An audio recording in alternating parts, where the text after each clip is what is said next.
শ্রীমদ্ ভাগবতে একটি উপাখ্যান বলি মহারাজের।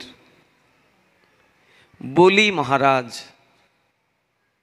তার একটি উপাখ্যান থেকে এক বিশেষ শিক্ষা আমাদের জীবনে রয়েছে। একটু মনোযোগ দান করবেন, এখানে দেখবেন রহস্যটা উন্মোচিত হবে। বলি মহারাজ ভগবত ভক্ত, তিনি জানেন যে সংসারে মনুষ্য দেহ প্রাপ্তির মূল উদ্দেশ্য ভগবানকে লাভ করা। ভারতবর্ষের মতো এই রকমের একটি বিশাল দেশকে তিনি শাসন করছেন। বলি মহারাজ এক পর্যায়ে তিনি চিন্তা করলেন, সারা জীবন রাজ্য পরিচালনা করেছি, কখন সংসার ছেড়ে চলে যেতে হবে। রাজকোষে যা কিছু জমিয়েছি সবগুলো দিয়ে সাধু মহাত্মাদের সেবা করে দানেতে ভগবান সন্তুষ্ট হন। দান করলে ভগবান অনেক বেশি আনন্দ লাভ করেন। তাই রাজকোষে যা কিছু জমিয়েছি সেগুলো দান করে দেব।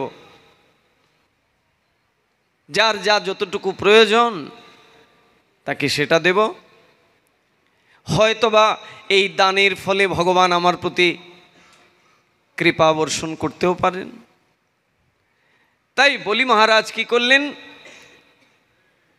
তিনি দান ছত্র খুললেন, চতুর্দিকে ঘোষণা দিয়ে দিলেন, সংবাদ পাঠিয়ে দিলেন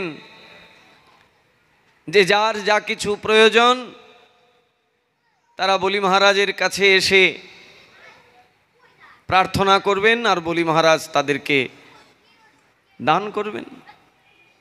বিশাল দানযজ্ঞ খুলেছেন। গুরুভক্তিও আছে প্রচুর। তিনি জানেন যে যে কোনো কর্ম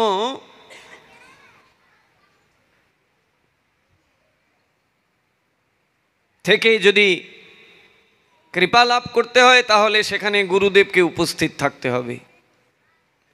যে কোনো কর্মের মূল হুতা হচ্ছেন, যজ্ঞেশ্বর হচ্ছেন গুরুদেব। এটা জানে বলি মহারাজ। গুরুভক্তিও প্রবল তার। আসলে গরম পড়েছে তো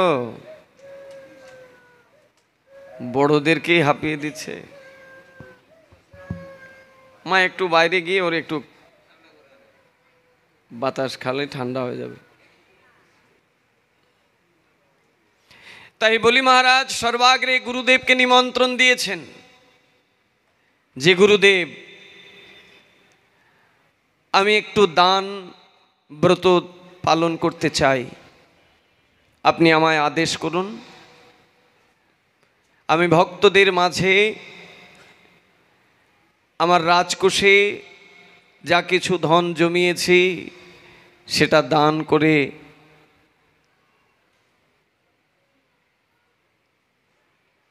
দান করতে চাই, আপনি আমাকে আশীর্বাদ করুন। শ্রী গুরুদেবের কোনো নিষেধ নাই। শুক্রাচার্য বললেন, ঠিক আছে, তুমি যেহেতু দান করতে চাইছো, ঠিক আছে, দান যজ্ঞের আয়োজন করো। মূল আসনে বসে আছেন গুরুদেব। যে যেটি চাইছে বলি মহারাজ তাকে সেটি দান করছেন, কিন্তু গুরুদেবের মাধ্যম দিয়ে। গুরুদেবকে মাধ্যম করে তিনি যার যেটা চাওয়া সেটা পূরণ করছেন। বলি মহারাজের দানের সংবাদ চতুর্দিকে ছড়িয়ে গেল। দিক দিগন্তর থেকে, সমস্ত অন্যান্য রাজ্য থেকেও ভক্তরা ছুটে ছুটে আসতে শুরু করলেন বলি মহারাজের কাছে। যার যেটি প্রয়োজন বলি মহারাজ তাদেরকে সেটি দান করছেন। দেখা গেল কি, সেই দান যজ্ঞে, সেই দান ছত্রে এক সাধুর আগমন হলো। এক বালক বামন বেটে বালক ব্রাহ্মণের আগমন হলো। হাজারো হাজারো লোকজন সেখানে এসেছেন, ভক্তরা এসেছেন, কিন্তু এখন যিনি এসেই সভায় প্রবেশ করেছেন তার শরীর থেকে এক দিব্য জ্যোতি প্রকাশিত হচ্ছে। যদিও বালক তিনি, কিন্তু তার অঙ্গকান্তি এমনভাবে বিদ্যুৎ বিচ্ছুরিত হচ্ছে যেন দেখলে মনে হয় তিনি কোনো সাধারণ বালক নহে। এক সিংহাসনে গুরুদেব বসে আছেন, আর এক সিংহাসনে স্বয়ং বলি মহারাজ। ওই বালক যখন এসে প্রবেশ করল, বলি মহারাজের দৃষ্টি পড়ল ওই বালকের দিকে। বালককে দেখা মাত্র বলি মহারাজ আর নিজের সিংহাসনে তিনি বসে থাকতে পারলেন না। আকর্ষণ করে নিল ওই বালক। এমন রূপ, এমন যৌবন তার অঙ্গেতে প্রকাশ পাচ্ছিল যে বলি মহারাজ নিজের সিংহাসনে আর স্থির থাকতে পারলেন না। নেমে এসে ওই বালকের সম্মুখে দাঁড়িয়ে কৃতাঞ্জলি পুটে জিজ্ঞাসা করছেন, হে মহাত্মন, আপনার পরিচয় প্রদান করুন। কে আপনি? আপনার এই বিভূতি দেখে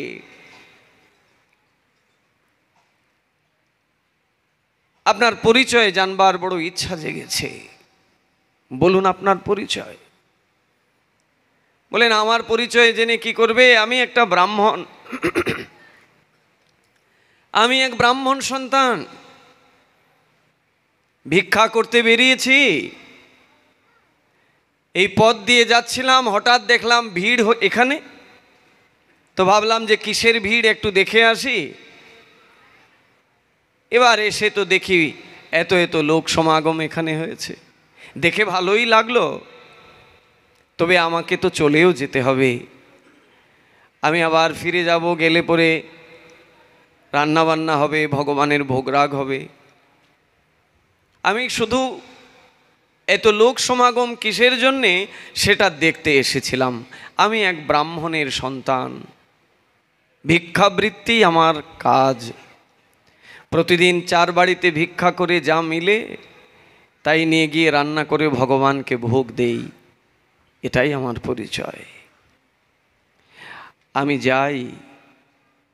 যেই ওই বালক বললেন আমি যাই, সঙ্গে সঙ্গে বলি মহারাজ বলছেন, যাই মানে? আমার এখানে যারা আসে তারা তো কেউ খালি হাতে যায় না। বলুন আপনাকে আমি কি দিয়ে সন্তুষ্ট বিধান করব?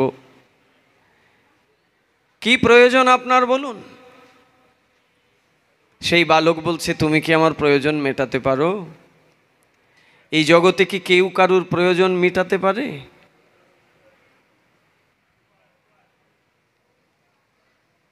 বলি মহারাজ এই কথা শুনে একটু থমকে গেলেন। বালক কি বলছে যে তুমি আমার প্রয়োজন মিটিয়ে দেবে? এই জগতের কেউ কি কারুর প্রয়োজন মেটাতে পারে? বলছেন আমি প্রয়োজন মেটাতে পারি কি নাই পারি, কিছু তো অন্তত আপনাকে দেব। বলুন আপনার কি প্রয়োজন, কি লাগবে? বলছে আমি যা চাইবো, চাওয়াতে কখনো সন্তুষ্টি হয় না। কিছু চাইলে সেটা পেলে পরে আবার চাইতে ইচ্ছা করবে, আবার চাইতে ইচ্ছা করবে। চাওয়ার কি কখনো শেষ আছে? আর তাছাড়া আমি তো কিছু চাইতে আসিনি এখানে, আমার কিচ্ছু লাগবে না। বলি মহারাজ বলছেন, না দেখছো না এখানে যারা যারা এসেছে সবাই যার যার ইচ্ছা আমার কাছে প্রকাশ করছে, আমি তাদেরকে তাই তাই দিচ্ছি। আর তুমি কিচ্ছু না নিয়ে চলে যাবে, কোনোভাবেই সম্ভব না। কিচ্ছু একটা চাও। বারবার বারবার বলছেন আর বলছেন। বলতে বলতে বলতে বলতে একবার ওই বালক বলেই উঠলেন যে সত্যিই যদি তোমার দিতেই ইচ্ছা করে, আমি তো কিছু চাইছি না তোমার কাছে, তথাপি তুমি যেহেতু আমার কাছে বারবার বলছো চাইতে, তাহলে ছোট্ট একটা জিনিস চাইবো, দেবে আমায়? বলছে বলুন কি চান? বলছে আমার নিজস্ব কোনো জায়গা নেই, একটা স্থানে বসে আমি যে আরাধনা করব, সাধনা করব, নিজস্ব কোনো স্থান নাই। তাই তুমি আমায় একটু ভূমি দান করো। ত্রিপাদ ভূমি দিলেই হয়ে যাবে। 3টা চরণ রাখা যায়, এতটুকু জায়গা দিলেই তাতেই আমার হবে, আর কিছু লাগবে না। বলি মহারাজ বলছেন এটা কোনো চাওয়া হলো? এই সামান্য ভূমি, আমার কাছে এক একটি অঙ্গরাজ্য এক একজন নিয়ে নিচ্ছে, আর আপনার মতো এরকমের মহাত্মা যাকে দেখে আমি সিংহাসনে স্থির বসে থাকতে পারলাম না, ছুটে আসলাম আপনার কাছে, আর আপনি আমার কাছে সামান্য এই ত্রিপাদ ভূমি চাইছেন। বলছে বাবা এতটা দিলেই হবে, আর নয়, নইলে যত দেবে ততই লোভ সঞ্চার হবে, লোভ বাড়তেই থাকবে, আর যখন লোভ বাড়তেই থাকবে তখন একের পর এক ইন্দ্রিয় এসে তাতে ভজনে বাধা সৃষ্টি করবে। তাই ওই ত্রিপাদ ভূমি দিলেই হবে। তা দিলে হবে, আর যিনি দেবেন দেবার আগে গুরুদেবের আশীর্বাদটাও তো থাকতে হবে। গুরুদেব যদি না দেয় তাহলে কেমন করে দেবেন? যারাই দান নিচ্ছেন সকলেই গুরুদেবের হাত থেকে নিচ্ছেন, বলি মহারাজের কাছে প্রার্থনা করছেন, আর বলি মহারাজ গুরুদেবের কাছে জিজ্ঞাসা করে সেটা দান করছেন। এখন যেই বলি মহারাজ বলছেন এই বালকের কথা, যে গুরুদেব এই বালক আমার কাছে ত্রিপাদ ভূমি প্রার্থনা করছে, আপনি আদেশ করুন, আমি বালকের ইচ্ছা পূরণ করি, তাকে ত্রিপাদ ভূমি দান করি। বলি মহারাজ বলছেন একটু দাঁড়াও। বলি মহারাজ ওই বালকের রূপ দেখে তিনিও চিন্তায় পড়েছিলেন যে বালকের শরীরের যে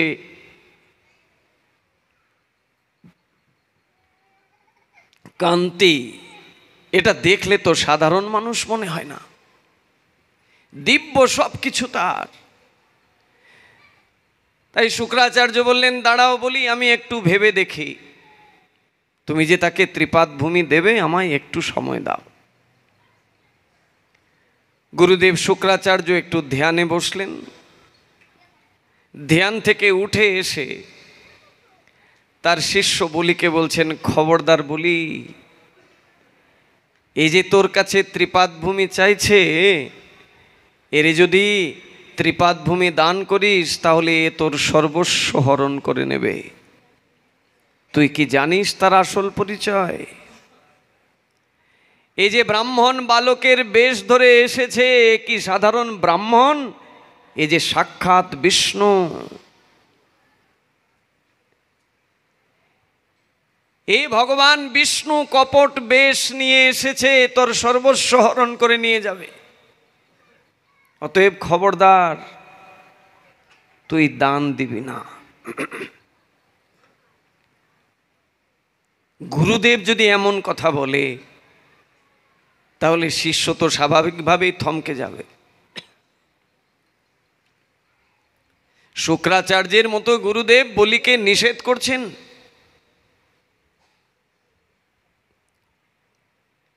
কিন্তু বলির এটা মনোপুত হলো না। বলি মহারাজের মনে খটকা লাগলো যে যারা যারা আসলেন সবাইকেই দান করতে কোনো বাধা দিলেন না গুরুদেব, আর এই বালককে দান করতে গিয়ে গুরুদেব বাধা দিচ্ছেন। আবার বলছেন যে এই বালক কোনো সামান্য বালক নয়, এই বালক সাক্ষাৎ বিষ্ণু রূপান্তর করে এসেছে একটা বালকের রূপ বেশ ধরে, খবরদার তাকে দান দিবি না। বলি মহারাজের ভগবত ভক্তি কেমন দেখুন, গুরুদেবের প্রতিও ভক্তির কোনো ন্যূনতা নাই। করজোড়ে গুরুদেবের চরণে পড়ে বলছেন, হে গুরুদেব, আপনি যে কথাটা বললেন, যে কথাটা উচ্চারণ করলেন যে ইনি কোনো সাধারণ বালক নহে, ইনি সাক্ষাৎ বিষ্ণু, কথাটা যদি সত্যিই হয় তাহলে ওই বিষ্ণুকে পাওয়ার জন্যই তো আমি এই দানছত্র খুলেছি। আমি যে এই দান ধ্যান করছি, ভগবান বিষ্ণু যাতে আমার প্রতি প্রসন্ন হন আমার এই সেবা দেখে। আর আপনি বলছেন সেই বিষ্ণুই এসেছেন এই দান ছত্রে, যাকে পাওয়ার জন্যে আমার এত কিছু আয়োজন, তিনি নিজে এসেছেন আমার কাছে, আর আপনি বলছেন তাকে কিছু দেব না। এটা কি হতে পারে গুরুদেব? গুরুদেব বলছেন, দেখ, এটা আমার আদেশ। গুরুদেবের আদেশকে উল্লঙ্ঘন করলে কি হয় জানিস তো? তোর ইহকাল পরকাল, তোর দুই কাল তুই খোয়াবি। তোর এই কালও নষ্ট হবে, পরকালও নষ্ট হবে। রাধে রাধে। আজকে বেশিরভাগ সবারই মনের মধ্যে অন্য কি বসে আছে জানি না, বেশিরভাগই অন্যদিকে তাকিয়ে আছেন। কিন্তু এই বিষয়টা আমাদের জীবনে চলার পথে বিশেষ প্রয়োজন। গুরুদেব কোনো সামান্য বস্তু নহে। গুরুদেব আমার কাছে এক সচল ভগবান। তিনি আমার সমস্ত দোষ, সমস্ত অনর্থ থেকে আমাকে উদ্ধার করে ভগবানের কাছে নিয়ে যাবেন। সেই গুরুদেবের কথাই তো আমরা শ্রীমদ্ভাগবত থেকে শ্রবণ করবার অভিপ্রায় রেখেছি মাত্র। কিন্তু এই কথা শুনতে গিয়ে যদি অন্যমনস্ক হই, যদি শুনতে এসে শ্রদ্ধা নিষ্ঠা না থাকে, তাহলে ওই শুক্রাচার্যের মতো গুরুদেবের পাল্লায় পড়ে জীবনে ঠকে যেতে হবে।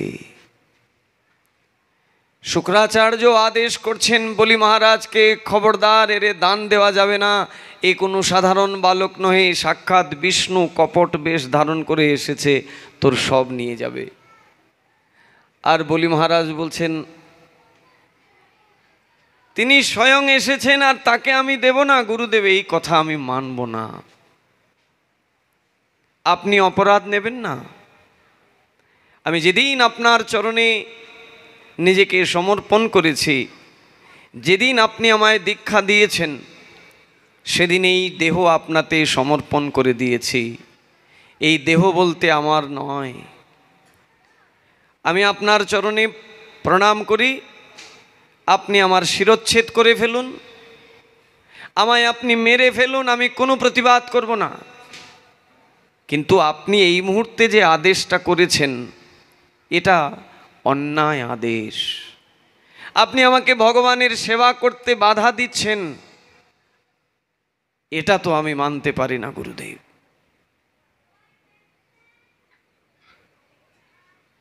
রাধে। আমার সভাপতি বাবা আপনাদেরকে চাঙ্গা করবার মন্ত্র দিয়ে গেলেন। বললেন, মাঝে মাঝে যে একটু অন্যমনস্ক হয়ে যাচ্ছে, ঘুমিয়ে যাচ্ছে, আপনি একটু একটু মাঝে মাঝে ভজন ঢুকিয়ে দেবেন, দেখবেন আর ঘুম টুম হবে না। ঠিক আছে, আমরা ভজন শুনবো বাবা। আপনারা ভজন শুনবেন বলেই তো এত কিছু আয়োজন করেছেন, নইলে তো খালি একা আসলেই হতো আমার।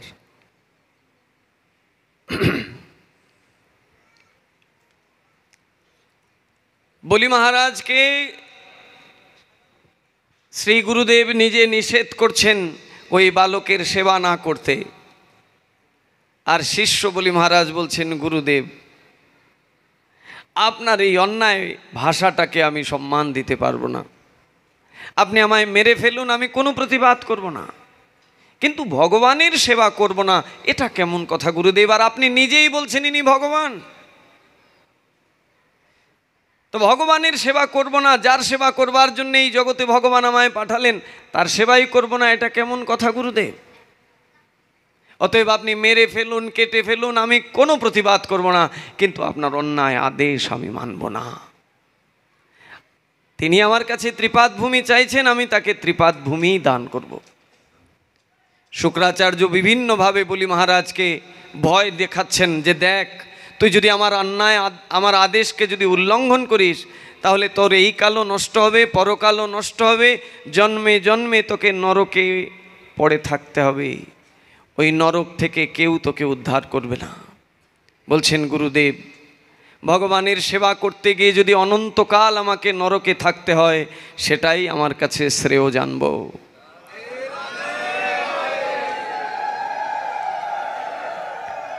मेरा कोई न सहारा बिन तेरे, नंदलाल सांवरिया मेरे। मेरा कोई न सहारा बिन तेरे, नंदलाल सांवरिया मेरे। नंदलाल सांवरिया मेरे, नंदलाल सांवरिया मेरे। मेरा कोई न सहारा बिन तेरे, नंदलाल सांवरिया मेरे। मेरा कोई न सहारा बिन तेरे, नंदलाल सांवरिया मेरे।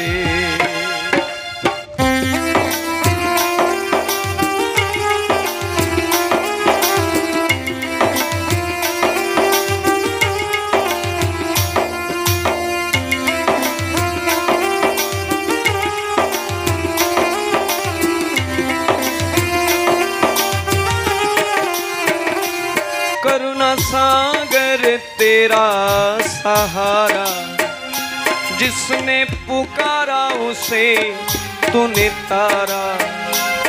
करुणा सागर, গুরুদেবের কৃপাটা কেমন বলছেন? সাগরের মতো। সাগরের যেরকম কুল কিনারা নাই, শেষ নাই, শ্রী গুরুদেবের করুণারও কোনো কুল কিনারা নাই, শেষ নাই। কিন্তু এত করুণা থাকার পরেও সবাই কি সেই করুণা লাভ করতে পারে? সবাই সেই করুণা লাভ করতে পারে না। কারা লাভ করে? करुणा सागर तेरा सहारा, जिसने पुकारा उसे तूने तारा। करुणा सागर तेरा सहारा, जिसने पुकारा उसे तूने तारा। मैं आया द्वारे तेरे, नंदलाल सांवरिया मेरे। मैं आया द्वारे तेरे, नंदलाल सांवरिया मेरे। मेरा कोई न सहारा बिन तेरे, नंदलाल सांवरिया मेरे। मेरा कोई न सहारा बिन तेरे, नंदलाल सांवरिया मेरे। एक हॉल रिभाब दाम ना, हॉल रिभाब।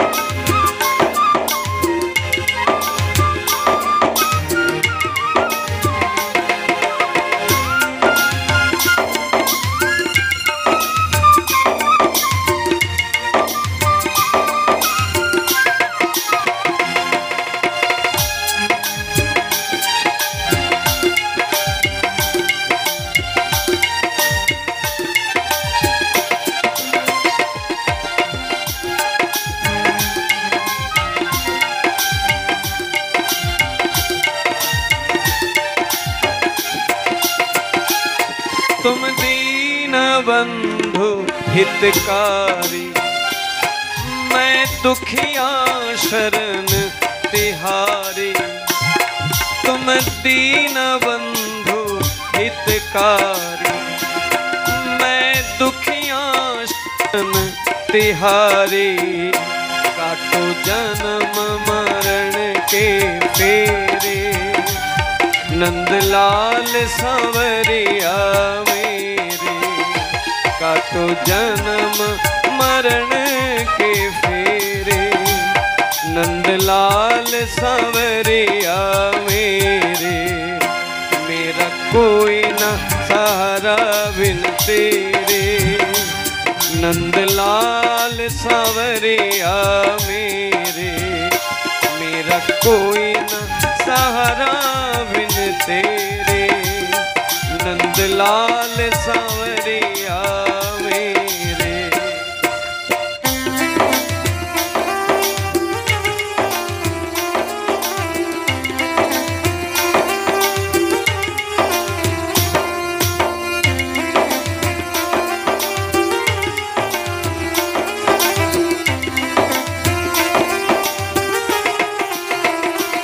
तुमने लाखों पापी तारे, नहीं कुछ गुण दोष बिचारे। तुमने लाखों पापी तारे, नहीं कुछ गुण दोष बिचारे। তোমার সেই শক্তি আছে, তুমি পাপী তাপী সকলকে উদ্ধার করতে পারো। আমিও তো এক পাপী, তোমার চরণে শরণাগত হয়েছি, তুমি আমাকে উদ্ধার করো। आँखों पापी तारे, नहीं कुछ गुण दोष विचारे। तुमने लाखों पापी तारे, नहीं कुछ गुण दोष विचारे। खड़ा भी खुद द्वारे तेरे, नंदलाल सांवरिया मेरे। खड़ा भी खुद द्वारे तेरे, नंदलाल सांवरिया मेरे। मेरा कोई न सहारा बिन तेरे, नंदलाल सांवरिया मेरे। मेरा कोई न सहारा बिन तेरे, नंदलाल सांवरिया मेरे।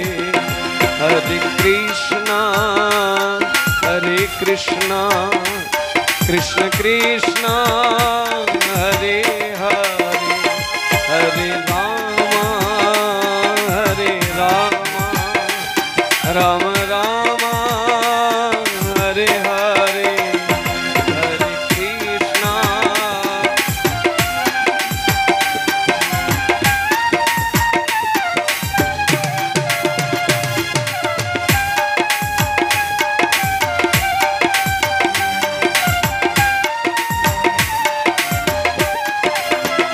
हरे कृष्णा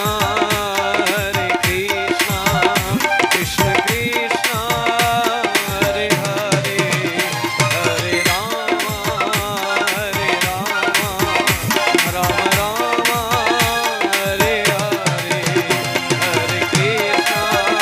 हरे कृष्णा कृष्ण कृष्णा हरे हरे, हरे रामा राम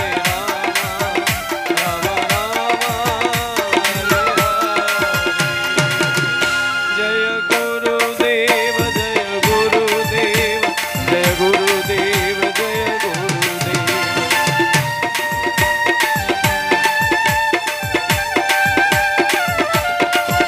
हरि बोल हरि बोल हरि बोल हरि बोल, हरि बोल हरि बोल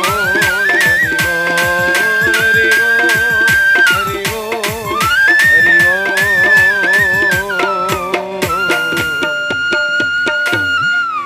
हरि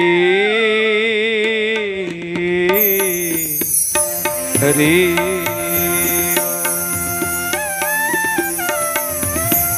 भागवत भगवान की जय, परम भगवान की जय, गुरुदेव भगवान की जय, जय श्री राधे श्याम। खबरदार, এই বালকরূপী বিষ্ণুকে কোনোভাবে দান করতে পারবি না, আমি তোকে বাধা দিচ্ছি। আমার আদেশ শিরোধার্য।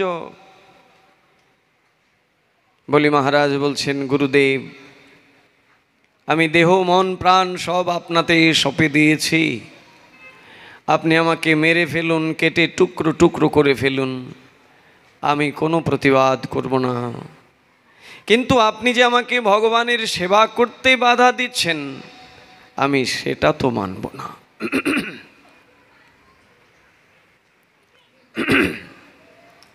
শুক্রাচার্য সমস্ত রকমের প্রয়াস করলেন শিষ্য যাতে ওই বালক বামনকে দান না করে, তার জন্যে যত কৌশল অবলম্বন করা দরকার সবগুলোই করলেন, কিন্তু বলি মহারাজও নাছোড় বাঁধা, তিনি বালককে সেবা করবেন। তবে দান যে করবেন, মুখে মুখে দান করলে কি দান হয়? এখনকার সময় তো এরকম না যে রেজিস্ট্রি অফিসে গেলেন আর দান করে দিলেন, দান হয়ে গেল। তখনকার সময় ভগবানকে সাক্ষী রেখে গঙ্গা হাতে নিয়ে মন্ত্রপুত করে মন্ত্রের দ্বারা ভগবানকে যে যেটি দান করতেন সেটি দান গ্রহণ যোগ্যতা পেত। তো বলি মহারাজ যে দান করছেন সবাইকে কিভাবে, কমণ্ডলুর জল হাতে নিয়ে ভগবানকে সাক্ষী রেখে মন্ত্রের দ্বারা ভগবানকে আহ্বান করে সেই জল ভগবানের চরণে দান করছেন। তার দ্বারা যারা যারা যা কিছু চাইছেন সেটি দানরূপে গ্রহণযোগ্যতা পাচ্ছে। এখন ওই বালকরূপী যিনি দান চাইতে এসেছেন তাকে দান করবেন বলি মহারাজ কমণ্ডলু হাতে নিয়েছেন। কমণ্ডলুর জল হাতে নেবেন, নিয়ে সেটি মন্ত্রপুত করে দান করে দেবেন ত্রিপাদ ভূমি, যেটি ওই বালক চেয়েছেন।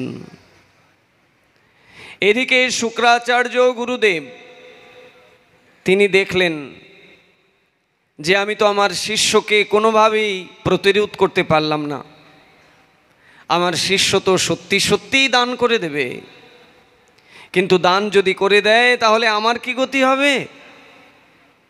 আমার যে সর্বস্ব আমি হারিয়ে ফেলব। শিষ্য বাড়িতে এসে কত আরামে থাকি, আনন্দে থাকি, শিষ্যের যা কিছু সব তো আমারই, আর আজকে এ যদি সব দখল করে নেয় তখন আমার কি গতি হবে? আর এরে তো বলে বুঝে কোনোভাবে আটকানোও যাচ্ছে না। এখন কমণ্ডলু হাতে নিয়ে নিয়েছে, ডান হাতে জল নেবে আর মন্ত্রপুত করে দান করে দেবে, আটকাতে তো হবেই। কিভাবে আটকাবেন, কিভাবে আটকাবেন? দেখুন শুক্রাচার্যের শক্তি,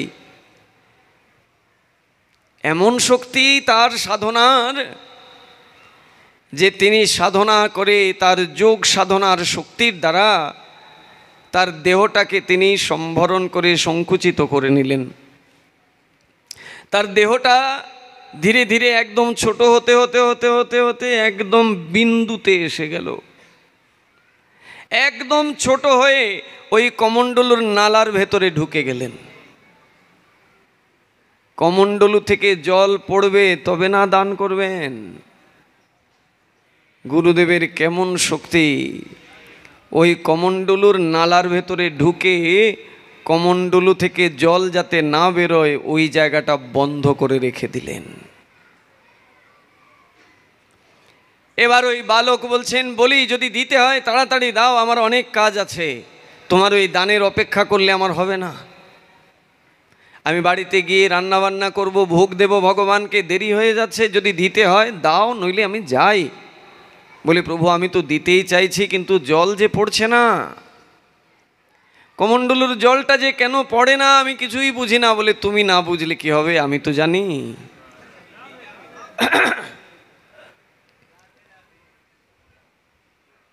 বলে প্রভু কিসের জন্য পড়ছে না? বলে এটা তুমি বুঝবে না, পারলে কিছু কুশ নিয়ে আসো। কুশ খুব ধারালো, যার আসনে সাধু মহাত্মাগণ বসেন। বললেন কিছু কুশ সংগ্রহ করে আনো, দেখো কিসের জন্য জল পড়ে না, আমি ব্যবস্থা করছি। বলি মহারাজ কিছু কুশ এনে দিলেন, সেই বালকের হাতে। আর বালক কী করলেন, ওই কমণ্ডলুর নালার ভেতরে কুশ ঢুকিয়ে এক খোঁচা দিলেন। এক খোঁচা দিলেন, গুরুদেব শুক্রাচার্যের এক চোখ কানা হয়ে গেল। তাও ভাগ্য ভালো, শুক্রাচার্যের বুদ্ধি যে এসেছে যে যদি না বেরোই তাহলে আরেক খোঁচা দেবে, আমারে প্রাণেই মেরে ফেলবে। এক খোঁচা খেয়ে এক চোখ হারিয়েছেন, আর কি ভেতরে থাকতে পারেন? সঙ্গে সঙ্গে বাইরে বের হয়ে ভগবানের চরণে পড়ে বসে ক্ষমা চাইছেন। ভগবানের সেবায় বাধা সৃষ্টি করেছেন শ্রী গুরুদেব নিজে। শুক্রাচার্য শিষ্যকে ভগবানের সেবা করতে বাধা সৃষ্টি করেছেন, কত বড় অপরাধী!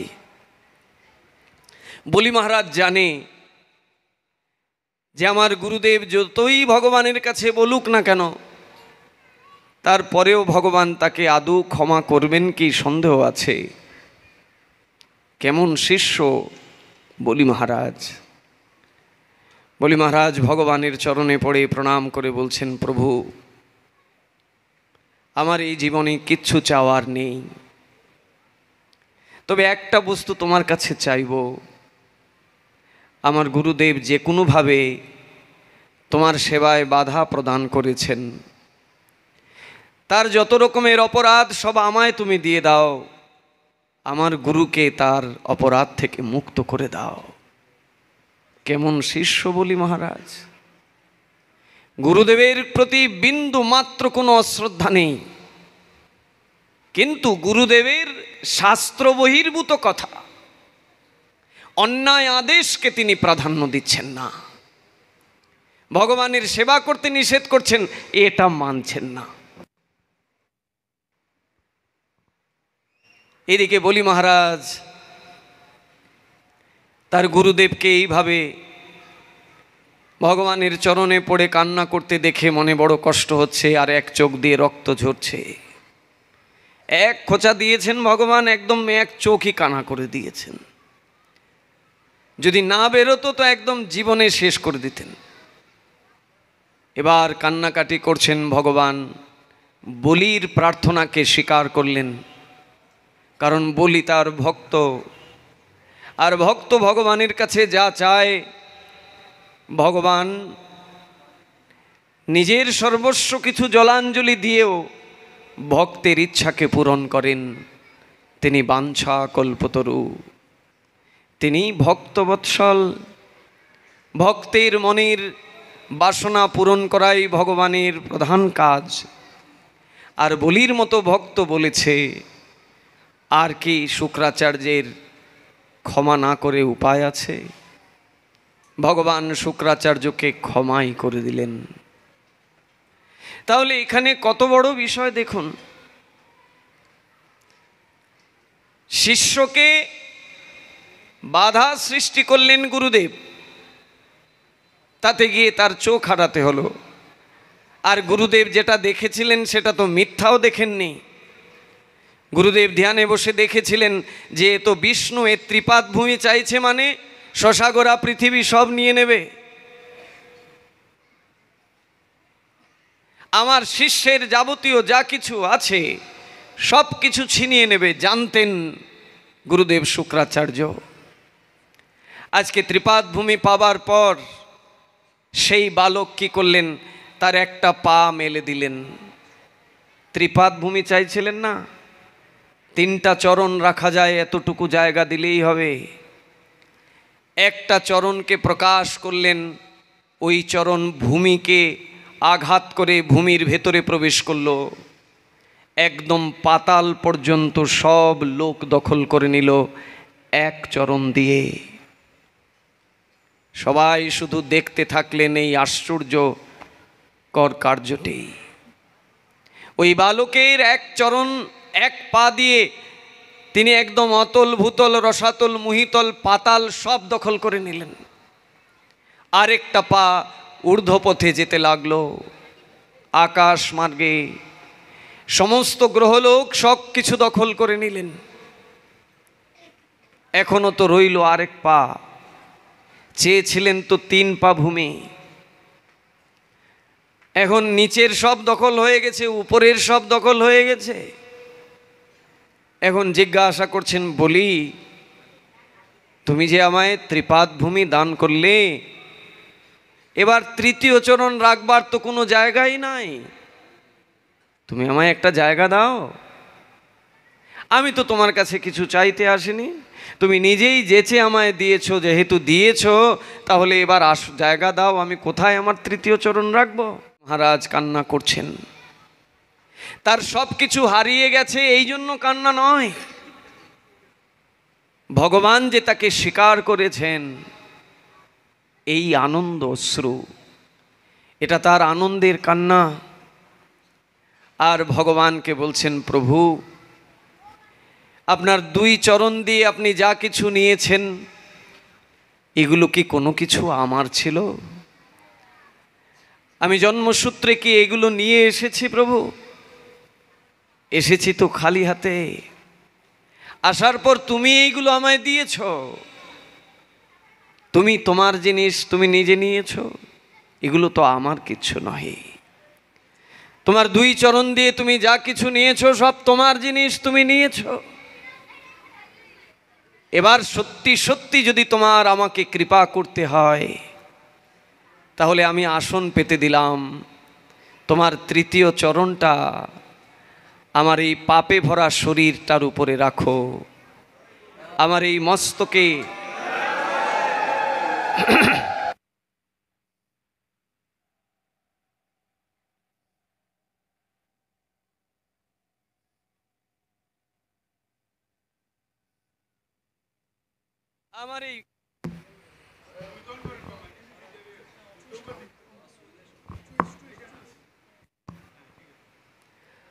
আমার এই মস্তকে প্রভু আপনার তৃতীয় চরণটা আপনি ধারণ করুন। সঙ্গে সঙ্গে সেই বালকের বক্ষস্থল থেকে, হৃদয় থেকে প্রকাশিত হলো সেই তৃতীয় চরণখানি। ভগবানের হৃদয় থেকে বের হয়ে ওই চরণ পৌঁছে গেল বলি মহারাজের মাথার উপর। শিষ্য বলি মহারাজ ভগবানের সেবা করে ভগবানের চরণ পাদ পদ্ম লাভ করলেন। আর তারই গুরুদেব শুক্রাচার্য ভগবানের সেবায় বাধা দিতে গিয়ে এক চোখ হারাতে হলো। গুরুকে কোনোভাবেই অবমাননা করেননি বলি মহারাজ, কিন্তু গুরুদেবের অন্যায় আদেশকে প্রাধান্য দেননি। তাই যদি শুক্রাচার্যের মতো গুরু হয়, তাহলে সে তো নিজেই ভগবান হয়ে যাবে, তার জন্য আলাদা ভগবানকে আর সেবা দিতে হবে না। তাই সাবধান থাকতে হবে। আমরা সবাই এই জগতে এসেছি 2 দিনের নিমিত্তে, ভগবানের সেবা করবার জন্যেই আমাদের এখানে আসা। আর সেই সেবাটা হবে শ্রী গুরুদেবের মাধ্যম দিয়ে, গুরুদেবের আনুগত্যের দ্বারা। কিন্তু সেই গুরুদেব যদি শুক্রাচার্যের মতো এরকম গুরুদেব হন, তাহলে তো তিনি আমাকে ভগবানের সেবা করতেই দেবেন না। তিনি উল্টো জানিয়ে দেবেন, আরে ছাড়ো ছাড়ো, একাদশীতে আবার ওই সব ব্রত আদি করতে হয়, এগুলো সব মিথ্যা কথা। একাদশী এইগুলো সব ওই মন্দিরে যারা সাধু তাদের জন্যে, গৃহস্থদের জন্যে আবার একাদশী আছে নাকি? কারণ তিনি নিজেও তো গৃহের মধ্যে জড়িয়ে আছেন, তিনি নিজেও একাদশী করেন না। আর শিষ্যদের কানেও ফু দিয়ে দিলেন যে একাদশী আমাদের জন্য নয় গো, একাদশী ওই যারা ত্যাগী মহাত্মা মন্দিরে থাকে তাদের জন্যে, গুরুদেবের আদেশ। আর এমনিতেই তো ভগবানের সেবা করতে চায় না, আর গুরুদেব যদি সুন্দর এইরকমের একটা মনের মতো ফতুয়া দিয়ে দেন, আহা, আমার গুরুদেবের মতো আর গুরু আছে নাকি জগতে? যিনি সত্যিকার গুরু হবেন, তিনি এক মুহূর্ত শিষ্যকে ভগবানের সেবা থেকে দূরে রাখতেই পারেন না। তার শাসনটাই হবে ভগবানের সেবার নিমিত্তে। তার এই জগতের কোনো কিছু বস্তু যাওয়া আসা নিয়ে তার কিচ্ছু যায় আসে না। তার শিষ্যকরণটাই হলো শিষ্যকে শাসন করে ভগবানের সেবাতে যুক্ত রাখা। তাই যিনি সেব্য ভগবান, তিনি জগতের সকলের সেবা লাভ করার একমাত্র অধিকারী। আর সেব্য ভগবান মানে স্বয়ং গুরুদেব। দুইজনই ভগবান, একজন হচ্ছেন সেব্য আর একজন হচ্ছেন সেবক। আমি যে গুরুর চরণে আশ্রিত হয়েছি, আমি যে গুরুর চরণে আমার মাথাটা রেখেছি, তিনি সেব্য ভগবান নন, তিনি সেবক ভগবান। তিনি সদা সর্বদা সেব্য ভগবানের সেবা করেন। এই সেবাতেই তিনি মগ্ন থাকেন। তিনি নিজে সেবা করেন এবং আমাকে সেবা করানোর দিকে অনুপ্রাণিত করেন। এটাই হলো গুরুদেবের কাজ। গুরুদেবের অন্য কাজ নয়। 5 তলা বাড়ি দিয়ে দেন বানিয়ে গুরুদেব, একটা মার্সিডিজ কার দিয়ে দেন আমার বাড়িতে এনে, আমার ছেলেকে বিদেশে পাঠিয়ে দেন, মেয়েকে একটা বিদেশি ছেলের সাথে বিয়ে দেন, এটা গুরুদেবের কাজ নহে। গুরুদেব এসেছেন আপনাকে পরমার্থে ধনী করবার জন্যে। এই জগতের ধন থেকে মুক্ত করলে তবে না ওই ধন পাওয়ার ইচ্ছা জাগবে। এই ধনের জন্যই তো আমাদের সব কিছু লালসা। আর এই ধনের লালসা আছে বলেই তো ভগবান আমার চাইতে অনেক দূরে। এই ধনের লালসা থেকে মুক্ত করে প্রকৃত ধন দান করবেন যিনি, তিনি হলেন শ্রী গুরুদেব। ভগবান শিবজি মহারাজ, তার এক ভক্ত বদ্রিকাশ্রমে গেছেন শিবের আরাধনা করতে। কেদারনাথ বদ্রীনাথ আছে না, সেই বদ্রীনাথে গেছেন। শিব ভক্ত শিবের সাধনা করে শিবকে সন্তুষ্ট করবেন। কঠিন থেকে কঠিন সাধনা করলেন। সাধনায় এমন মগ্ন হলেন যে সেই সাধনা দেখে শিব আর থাকতে পারলেন না। শিব তাকে কৃপা করলেন।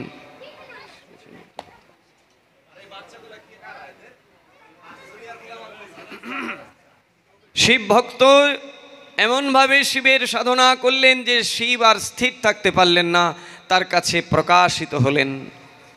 প্রকাশিত হয়ে বলছেন, হে বৎস, আমি তোমার সাধনায় সন্তুষ্ট হয়েছি, বলো তোমার কি মনের অভিপ্রায়,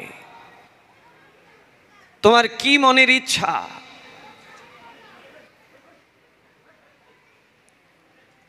শিব তার ভক্তকে জিজ্ঞাসা করছেন, কি তোমার মনের ইচ্ছা বলো আমায়।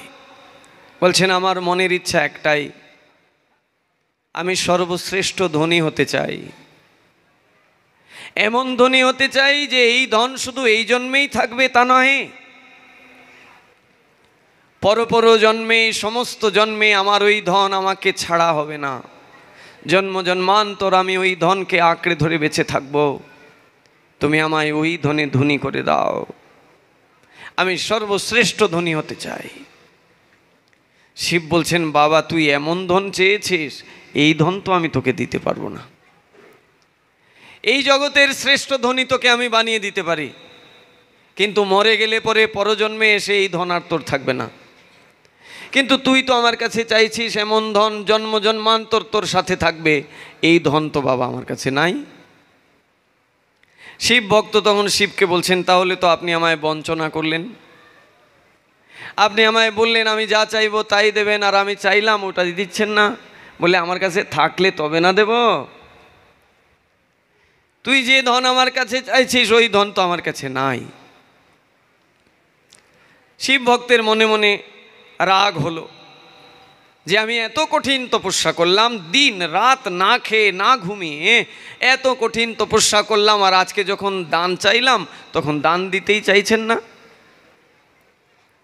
মনোকষ্টে চলে যাচ্ছেন। তখন শিব আবার ডাকলেন, ডেকে বলছেন, কি রাগ হলো বুঝি? আমার কাছে তো এটা নাই, কিন্তু একজনের কাছে আছে। তোকে কষ্ট করে সেখানে যেতে হবে। সেখানে গেলে তোর মনের অভিলাষ পুরোপুরি পূরণ হবে। তুই যে ধন চাইছিস, যে জন্ম জন্মান্তর তোর সাথে থাকবে, তোকে ছাড়া হবে না কখনো, সেই ধন পেতে গেলে তোকে যেতে হবে বৃন্দাবনের রাধা কুণ্ডে। শ্রী বৃন্দাবনের রাধা কুণ্ডে সেখানে একজন সাধু বাবা আছেন, তার নাম সনাতন গোস্বামী। সেই সনাতন গোস্বামীর কাছে গিয়ে তুই চাইলে সেই ধন পেয়ে যাবি। একটু কষ্ট হবে তোর বটে, কিন্তু তুই কষ্ট করে যদি বৃন্দাবনের রাধাকুণ্ডে গিয়ে সনাতনের শরণাপন্ন হ, তাহলে তুই সেটা পেয়ে যাবি। কিন্তু খেয়াল রাখবি, বৃন্দাবনে কিন্তু এক নামের সাধু অসংখ্য আছে। এক সনাতন মানে শুধু একজন না, শত শত সনাতন নামের সাধু আছে, শত শত গোপাল নামের সাধু আছে, শত শত গোবিন্দ নামের সাধু আছে। তুই যে সনাতনের কাছে যাবি, সেই সনাতনকে বৃন্দাবনের ব্রজবাসী সকলে বড় বাবা হিসাবে জানে, বড় বাবা হিসাবে জানে। সেই সনাতনের কাছে গিয়ে বলবি, দেখবি সব পেয়ে যাবি। শিব ভক্তের মনে উল্লাস হলো। যাই হোক, শিব না দিলেও অন্তত ঠিকানা তো দিয়েছেন যে ওই জায়গায় গেলে আমি লাভ করতে পারবো। একটা মানুষ কিছু পাওয়ার জন্য দেখবেন একদম সব কিছু করতে পারে। সে একটা জিনিস তার বিশেষ প্রয়োজন, ওইটা পাওয়ার জন্য যদি কেউ বলে 3 দিন না খেয়ে থাকতে হবে, 3 দিন জাগরণ করে থাকতে হবে, দেখবেন 3 দিন না খেয়েও আছে, 3 দিন না ঘুমিয়েও আছে, কারণ ওইটার দরকার তার। আর নইলে দেখবেন একদিন একাদশী করতেই তার বলো হরি হরি বল হয়ে যাচ্ছে। মাসে একদিন দুইটো একাদশী করতেই তার যেমন একদম মাথা খারাপ হয়ে যাচ্ছে। আবার যদি কেউ বলে যে বাবা তুই এই কাজটা করলে কিন্তু 5 কোটি টাকা পেয়ে যাবি, 3 দিন না খেয়ে থাকতে পারবি তো? বলবেন 3 দিন কেন, 10 দিন করে নেব, 5 কোটি টাকার মালিক হবো যে। এমন ওই শিব ভক্ত চিন্তা করছে, কষ্ট করে যাই, আপত্তি কি? গিয়ে যদি সেটা পেয়ে যাই, যাব আমি। সেই বদ্রীনাথ থেকে নেমে আসে সেই শিব ভক্ত ছুটে ছুটে ছুটে ছুটে ব্রজমণ্ডল বৃন্দাবনের সেই রাধা কুণ্ডে চলে আসলেন।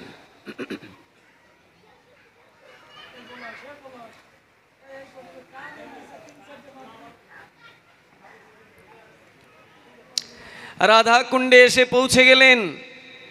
আপনারা কি রাধা কুণ্ডে যাবেন না?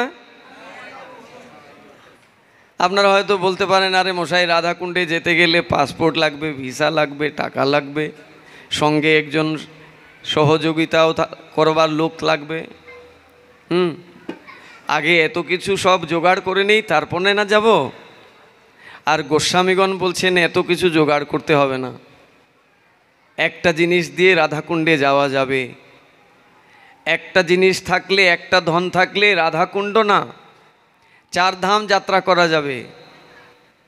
সেটা কি? দেহ না, মন দিয়ে। আপনার মনকে আপনি এই মুহূর্তে নিয়ে যান না রাধাকুণ্ডে, আপনার দেহ এখানে পড়ে থাকবে, আপনি চলে যাবেন রাধাকুণ্ডে। আসুন আমিও আপনাদের সাথে মনে মনে রাধাকুণ্ডে একটু যাই, তারপরে দেখি সনাতন গোস্বামী কি করেন সেই শিব ভক্তকে।